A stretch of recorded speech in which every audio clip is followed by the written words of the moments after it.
Hello again, everybody. Welcome to the post-game show from the 2021 U.S. Open here on Bowl TV. Holy cow, an amazing show on FS1. One pin victory for Chris Vi over Jacob Buttriff, coming down to the final shot, the fill ball. Unbelievable. Chris Vi, a major champion now on the PBA Tour, his first career title. Unbelievable show. Everything just crazy. Wow.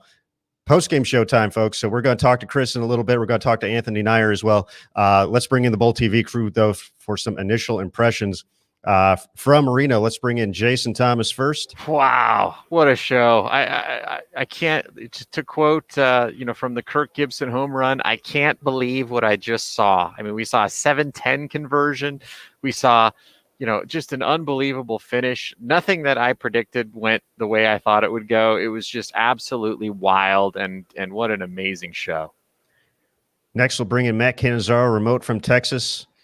Matt, hello again.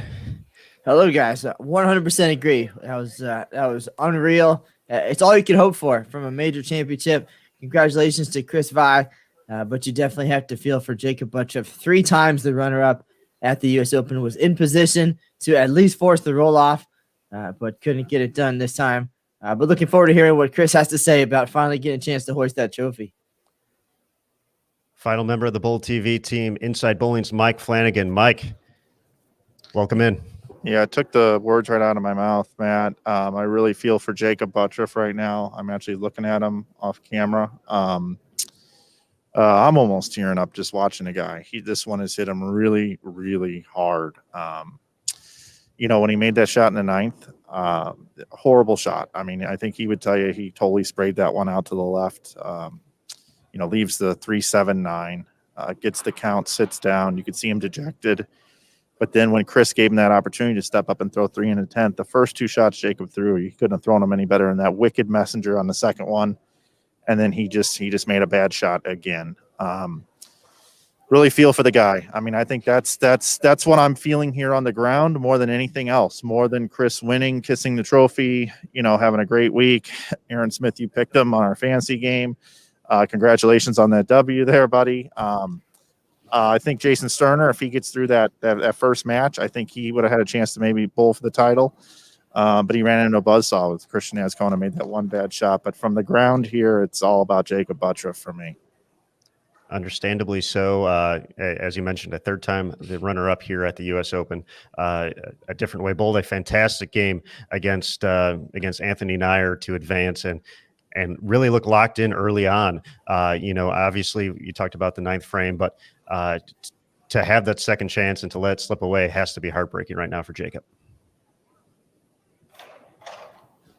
Yeah, I agree. I mean, we talked about it. We thought he would get I thought he would get the monkey off his back today. Aaron, you actually did pick Chris Vi, so congratulations on getting one right this week. But no, it's going to be tough, and he's going to remember that shot in the 9th for a long, long time to come. Those are the kind of shots that haunt you. But he threw a double in the 10th to give himself a chance. Just couldn't pull it off with that last one. I would have loved to have seen a roll off. That would have been pretty amazing. But congratulations to Chris Vi. Certainly so. And as mentioned at the top of the show, we will have Chris joining us. So for the moment, we're just getting some instant reactions. Of course, taking a look at the stepladder final, Christian Ascona, a 2-pin victory, 258 to 256 to kick things off against Jason Sterner. Very high scoring in the opener, but we saw things start to tame down a little bit there. Anthony Nyer, the 18-year-old standout coming in game 2, looked poised, looked cool, calm, and collected.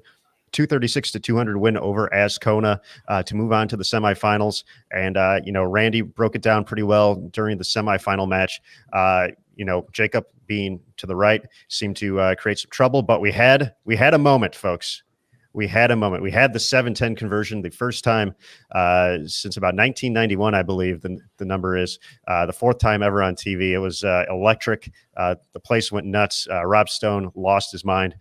So all that was pretty fantastic. But we're going to talk to the young man here after his performance here. So let's welcome in Anthony Nyer to Bowl TV.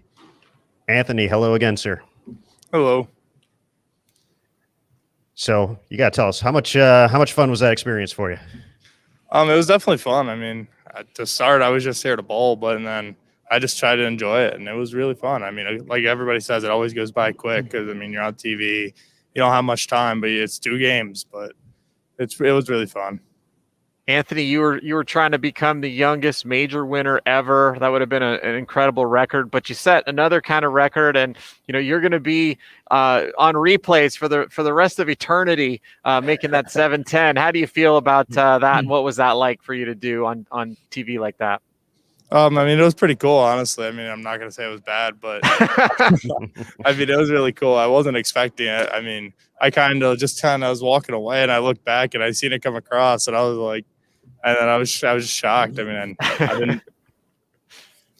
Now, Jacob had the match in hand at that point, but so a little bit of fun out there, a chance to enjoy that moment. What do you take away from this show as you continue with your rookie season and try to finally get there and match your dad in the winner's circle? And I imagine this had to be a huge learning experience as much as it was enjoyable for you.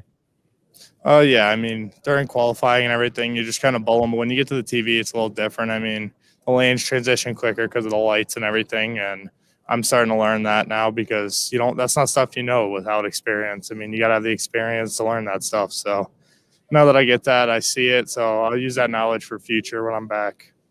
How does this TV experience compare to twice winning junior gold? I'm going to say I actually enjoyed it more because, I mean, obviously winning's winning. You always have fun, but just to be out here at such a young age with the best in the world, being able to make the U.S. Open TV show. Anthony, they talked a little bit about the show. Can you talk a little bit about the semifinal match as far as just kind of what you started to see with your ball reaction against Jacob? Yeah, no. So after the first game, I mean, I had good ball reaction. Then once I had that match locked up, I kind of just threw some shots, and I should have really. That's stuff I'll learn is take those shots seriously because you never know how quick a lane can change. And then the front part of the lane in the last game, it really started to hook for me, but Jacob was actually inside of me. So after I seen it, I mean, we tried a ball change and everything, but it was still, once the lanes burn up so much, you can only do so much. So then I ended up making a move there in the 9th and then looked pretty good. So but that's the stuff you live and learn. I mean, once I know that, I know and I see that ball reaction for the TV now, I'll know for future to be quicker on the move. Anthony, you had a great week here this week. What's next for you in terms of competition and what you're looking to accomplish in the next coming months and years? I actually have a regional coming this coming weekend at home. I'm going to bowl, but after the regional tour, I mean, the next stuff we have until August, I think, for the national stuff. So I'll be bowling all of that, and then just going to bowl regionals over the summer and just kind of enjoy life.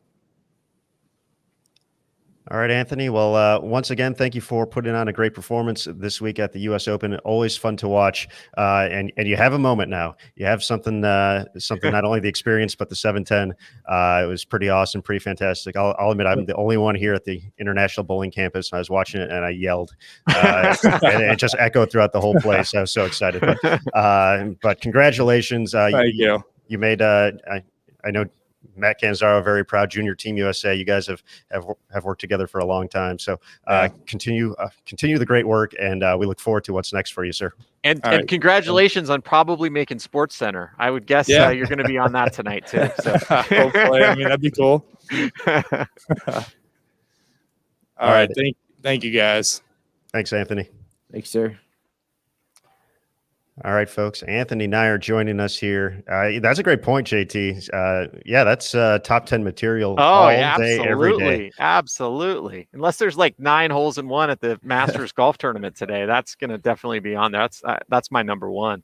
All right. That's it was just so great. It was so cool. I literally, like, you walk in, I was sitting downstairs and I'm, not realizing I'm in a massive building, and all of a sudden I saw it flying.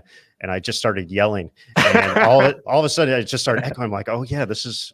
But wait, there's nobody here, so it was okay. It wasn't too awkward, but yeah, such a great moment. As you mentioned, just kind of losing the look against Jacob to fall in that semifinal match to set up the championship tilt. Vi versus Buttriff, coming down to the last shot. We saw the high scores early. They kind of came down a little bit in that match, and I'm sure some of that is They referenced it on the show, the pressure of the U.S. Open, the thought of winning this title, adding your name to the historic list of champions at the USO. We saw Vi, that first shot in the 10th, get right really quick.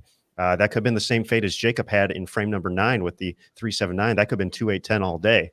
So, catches the hit, leaves a makeable spare, but absolutely dead nutted that final shot to bring to force the tie situation. Yeah, and you got to give it to Nick Hoagland, for thinking through these patterns, right? I mean, he thinks through the transition, he thinks through the righty lefty, he thinks through the different styles, but I think what he may have thought through the most, and what was so amazing, was he knows that when you need a strike to win the US Open, you're going to be amped up. And so the key on the pattern today was staying soft. And I'll tell you, it was tough coming down the stretch. Both Jacob, both Chris, and we're going to get actually a chance to talk to Jacob here, which I'm really looking forward to. And it tells you what kind of person he is to come in and talk to us. But you got to hand it to Nick Hoagland for forcing the players to have to, do something that they were very uncomfortable with when it came down the stretch to win a US Open. I agree, and we're going to go ahead and bring in Jacob now. Jacob, welcome back. Just an amazing performance this week, but we're heartbreaking way to have it end. But just some initial first thoughts from you. I got to give credit to Chris for the way he bowled this week.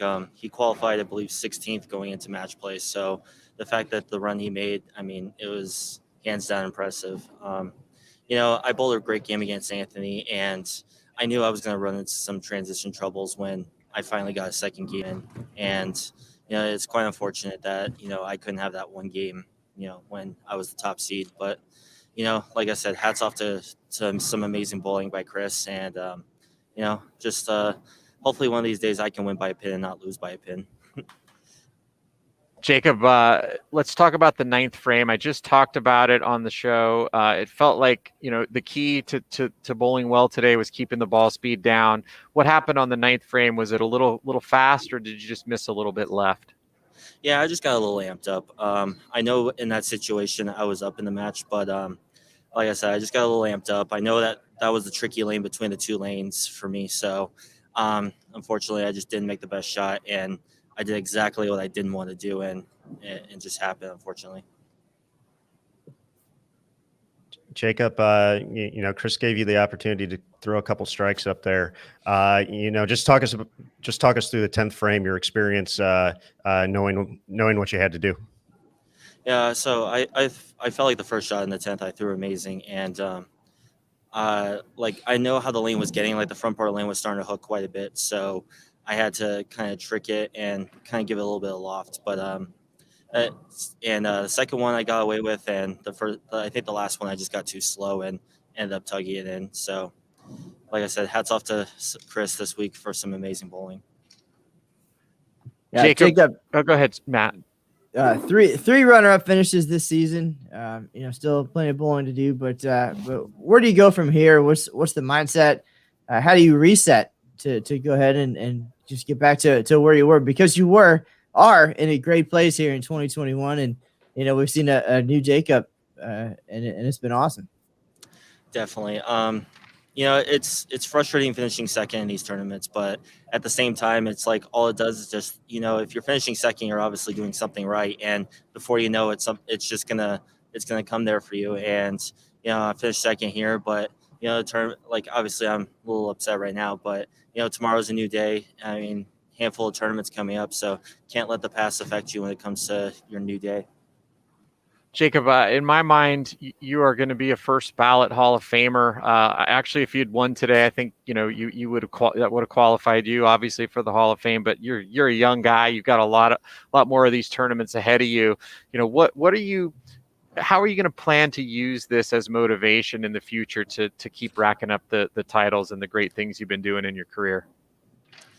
For starters, I just use like the fact that I finished second in the U.S. Open 3 times, and that if there's one tournament that you want to finish second in, at least it's, one of the most grueling tournaments you could bowl. So, like I just use all the past, like all the success from my future when I bowl, and it motivates me for every tournament I bowl. Well, Jacob, we will let you go now, but congratulations again on another phenomenal week here at the U.S. Open, and we'll be rooting for you down the road with the playoffs and everything else coming up. So, sir, until we get to see you next time, continue just to bowl well, and we can't wait to see what's next for you. Thank you guys for having me. And Jacob, I just want to say the fact that you came and did this interview puts you in my Hall of Fame. It just shows what a class guy you are. I really appreciate it. I appreciate all the help that you guys do for this, trying to just go out there and ask the bowlers what their mindset is. Thank you guys for everything. Thanks, Jacob. Thanks, Jacob. All right, guys. Jacob Buttriff graciously joining us after a heartbreaking defeat, 214 to 213, a chance to tie it. The fill ball did not go the way he had hoped, but we certainly appreciate him swinging on by to chat with us. Coming up next, we're going to keep the guests rolling in, and have to admit that jacket looks pretty good on him. What doesn't look good on Chris Vi, man? I told you, the guy, if this bowling thing doesn't work out, which it worked out pretty well today, he's got a career as a fashion model. Well, let's bring him in, your 2021 U.S. Open champion, Chris Vi to Bowl TV. Chris, congratulations on the win, sir. Thank you so much. That was obviously a very dramatic final match coming down to the final frame. We had the split in the 9th, the 2-8 in the 10th, the strike on the fill, having to wait it out. Just walk us through kind of your experience stepping up there in the 10th frame up until the point, Jacob didn't strike on his fill ball and you won the U.S. Open. Yeah, the left lane was getting pretty tight down lane for me. My ball got behind the head pin a couple of different times. And so my goal was to get it to the dry a little bit quicker on that left lane to see if I can get the ball to go through the pins the right way. Could have been some adrenaline. I'm not sure if that one was a little quicker than the rest, but I felt it was the right direction I wanted to throw it. I just didn't see the lane the way I thought it would. Luckily, I got the 10 out. I just left with the 2-8, which not the spare you really want to shoot at when you're trying to win the U.S. Open. But luckily, made it. And then obviously knowing how big that last shot was to make Jacob throw all three, I really wanted to take my time and make sure I made one of the best ones of the game. Yeah, I want to talk about that.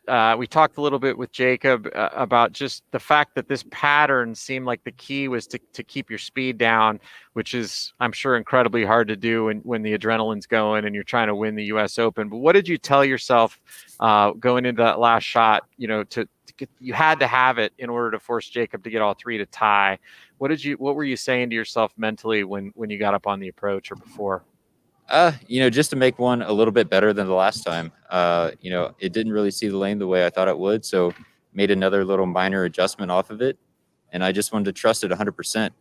I've been throwing it slow pretty much, or at least slow for me, I should say, the whole week, especially on this pattern. I think there was like 32 mils out there, so it's pretty thick stuff, especially under the TV lights. They get pretty tight down lane, so I just want to make sure the speed was really good and get it online, and kind of whatever happened. Now, Chris, when you got to the moment, obviously, I'm sure 1,000 things racing through your head as Jacob went up there preparing for a roll off. But we saw it on FS1, the moment when he did not strike, and I feel just a full 2 weeks of bowling at such a high level just kind of all sink in, and you got to enjoy that moment for a quick second. Just your initial thoughts, realizing, holy cow, I just won the U.S. freaking Open. Yeah, I fully intended to bowl a roll off. Jacob's been bowling incredible, not just this week. I mean, for years now, and I know he had a pretty good look, especially on that lane. I think the only time he had missed, I think he had that 8 pin. So fully anticipated bowling a roll off. So I was just trying to mentally prepare myself for that.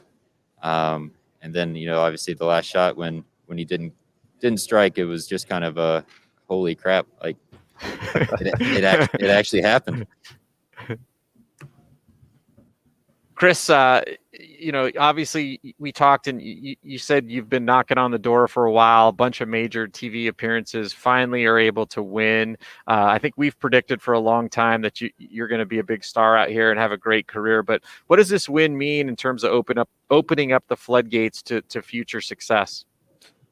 Yeah, I hope it leads to many more titles. I've always told myself all these shows I made in the last couple of years, they haven't really gone the way I've wanted them to. I felt like I've bowled pretty well on the shows, just haven't really won too many matches. And I just told myself, keep putting myself in that position. Eventually, it's going to happen. Eventually, you're going to have enough to be able to win one of these. And obviously, today was that day. And I guess it helped that, I wasn't in the first match for the first time. So it was a little bit easier winning one game instead of trying to win 4. Now, Chris, with that, obviously, as you mentioned, just happy not to be in the first match. How did that change your preparation, if at all, kind of waiting for that opportunity to get on the lanes? How was that, 90 minutes or so of anticipation waiting to get out there versus your other experiences, knowing you were going to be up in the first match? Yeah, it's really different, especially this one being the U.S. Open, where there's not really a practice session before the TV match starts.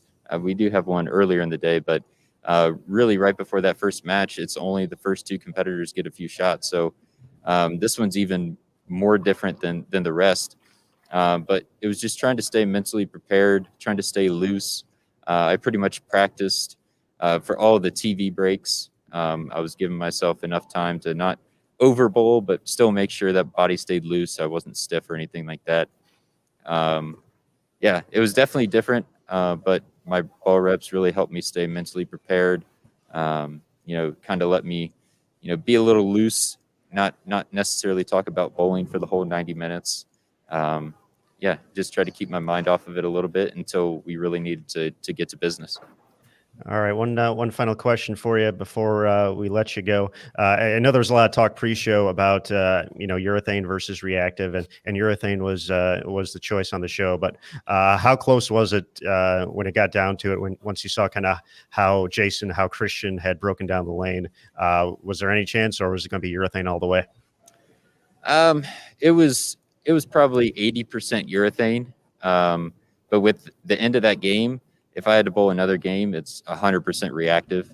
It just wasn't really seeing the lane the correct way. I felt like I made some pretty good shots. It wasn't going through the pins, so kind of like what I've talked about before. And that's kind of was my key to switch to reactive. Obviously, it's hard with a frame or 2 to go when you have a chance to win to just blindly ball change. I felt like I could at least stay clean or maybe happen to throw a double there. So luckily it worked out, but definitely if I had to bowl another game, it would be a reactive for sure. Well, Chris, congratulations on your first title, the U.S. Open. You're a major champion on the PBA Tour. We're certainly all proud of you. We've been watching you grow as a player over the course of what feels like many years now. So I remember watching you at Junior Gold in 2009. So it seems like forever. But it's been fun to watch the progression. The run has been spectacular, and you got the green jacket now. Hopefully you wear it throughout the streets of Reno for the rest of the day. I would, if it was me, I'd wear it on the plane too. Yeah, but I think I'm flying home with it. Yes, that's what we like to hear. But just congratulations again on a phenomenal couple of weeks in Reno, and enjoy the moment, sir. You earned it. Thank you so much, guys. I really appreciate it. Congratulations, Chris. Thanks, Chris. Thank you. All right, guys, there we have it. Our champion, Chris Vi, looking good in green, a major champion on tour. So awesome of all 3 players to be so accessible for us here right after the show. We literally started this just minutes after it was all said and done. So very appreciative of all them coming in. Let's bring in Mike one more time as well for some thoughts and feedback.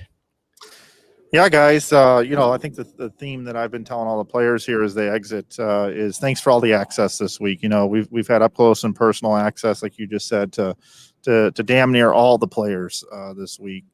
Nobody's denied an interview or anything for the vlogs that we produced or coming on here. So hopefully the fans out there really enjoyed seeing this event without being allowed to have any fans in here. So hopefully we were able to deliver for everybody, and I've just enjoyed the living out of working with all of you guys. So it's been a blast, folks. And if you've liked the content you've seen on Bull TV, remember our $49.95 promo for 1 year is still available. It's not going to be available for much longer. Just a couple more minutes. We're going to end the show here soon, and then it's going to be gone. It's going to go back to $79.95. So pick up a year of Bull TV. Last chance, folks. This is your last chance. And to see everything coming up on Bull TV, check out this promo, and then we'll be right back.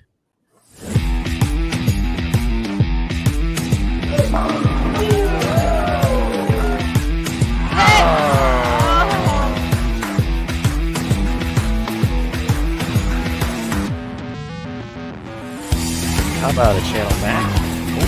Oh my goodness. And there it is.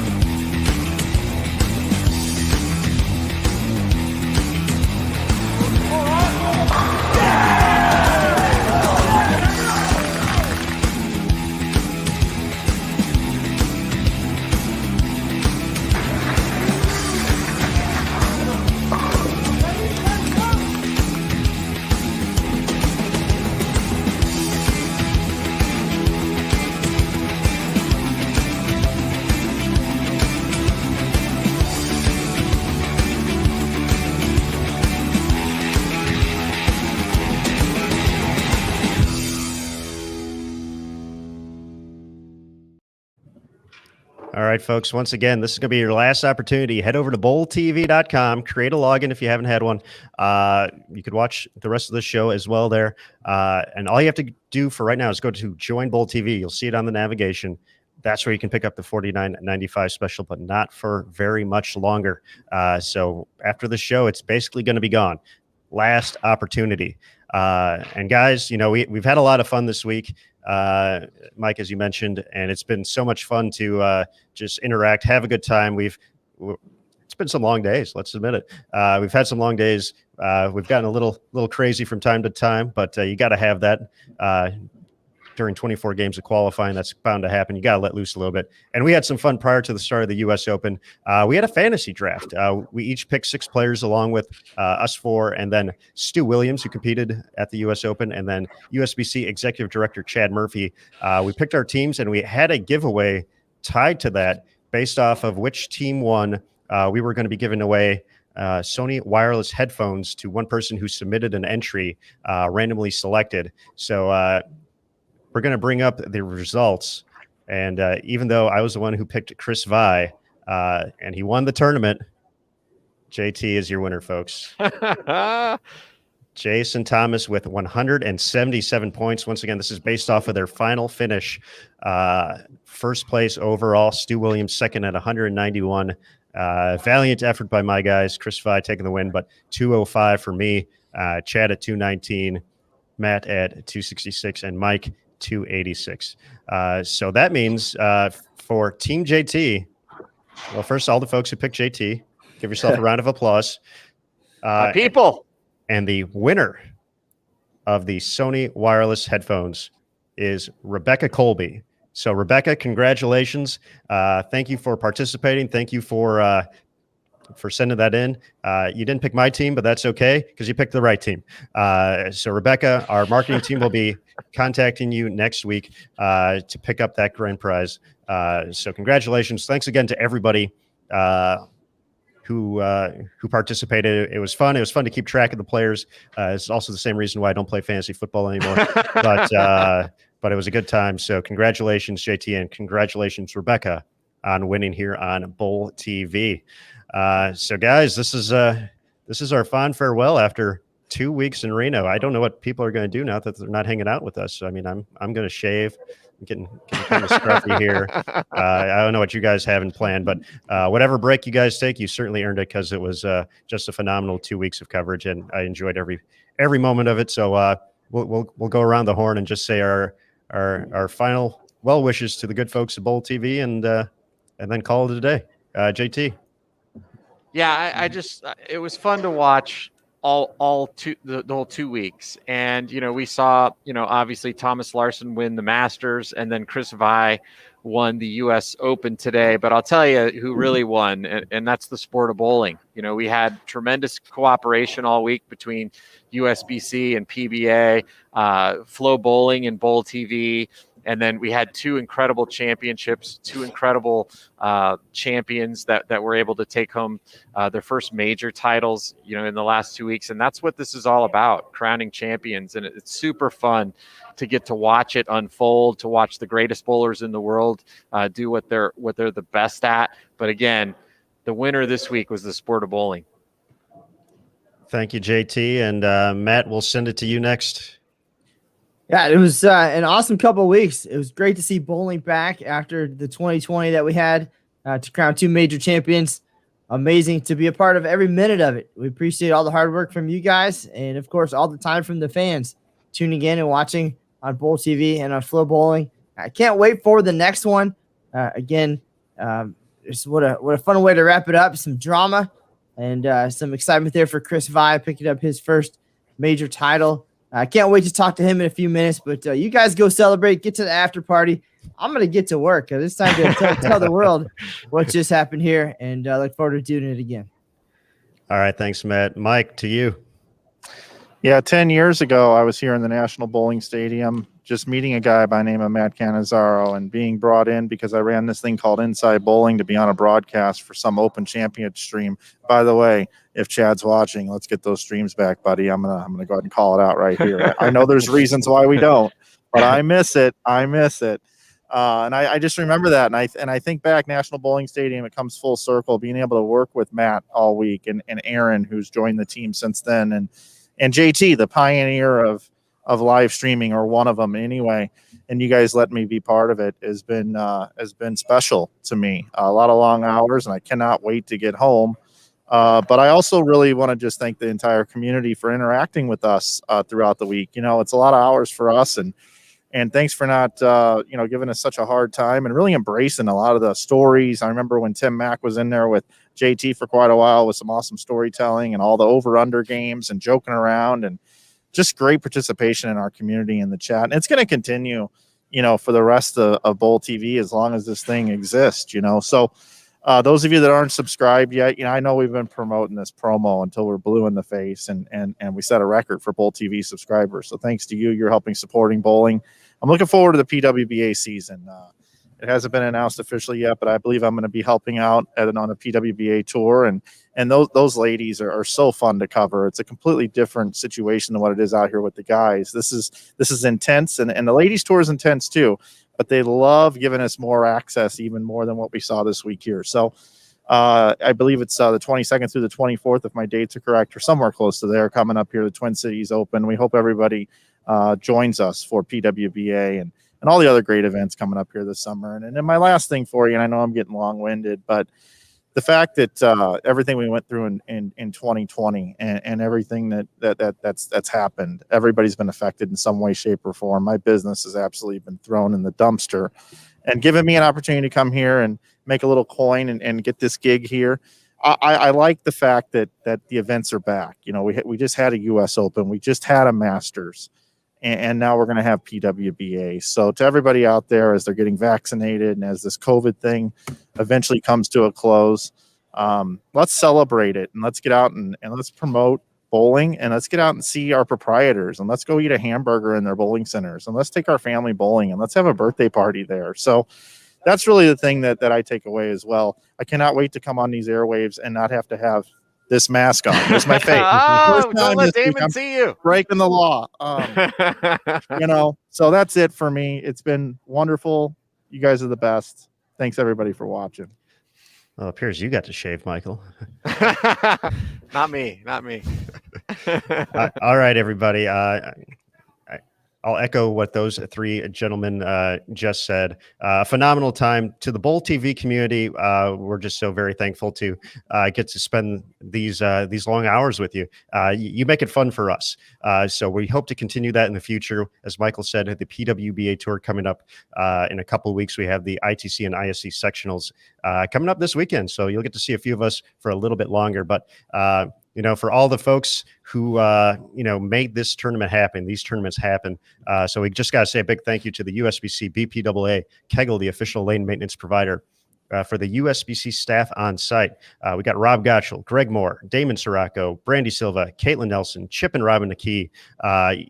We've been here every day. They've been there every day, making sure the players are safe, the tournament is run well, and everything. So big thank you to them. Obviously, the National Bowling Stadium, RSCVA in the row, and of course, here from the International Bowling Campus, can't do it without Roger Nordic, Kate Klepetka, Reagan Beverly, Aaron Morgan, Andrew Salaveria, Brock Kowalski, Kelly Willowby, Kim Richter, all helping out. But of course, for all the folks on the screen right here, we're saving you for last because we had the most fun with y'all.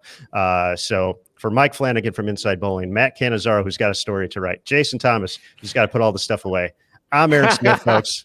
We thank Thanks you for so much. reminding me. Anytime.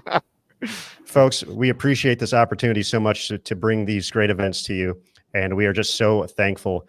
So until next time, I'm Aaron Smith. We'll see you here on Bowl TV, folks. And remember, on Bowl TV, bowling lives here. Take care.